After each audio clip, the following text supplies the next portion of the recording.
India নিজের থেকে higher rank ওমানকে হারিয়ে কাফা নেশনস কাপে থার্ড প্লেস অর্জন করে নিল।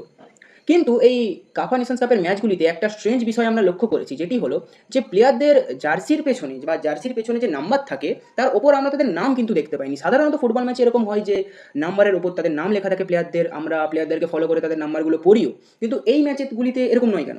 এটিকে মানা হয় যে এই খেলাটি শুরুই করা হয়েছিল কাফা নেশনস কাপ ফুটবলের গ্রোথের জন্য। তো এখানে সম্পূর্ণ কোনো একটা প্লেয়ারের উপরে কেউ যাতে বায়াস না হয়ে যায়, কোনো একটা প্লেয়ার বেশি ভ্যালু না পেয়ে যায়। এখানে 11 জনই সমান টিমের, সবাইকে নিয়ে একটা ইউনিটি, সবারই সমান গুরুত্বপূর্ণ ভূমিকা রয়েছে টিমের মধ্যে। এগুলো খুব না লেস সিগনিফিকেন্ট ম্যাচ, এগুলো ইজ লাইক এক্সিবিশন বা ফ্রেন্ডলি টাইপের ম্যাচ।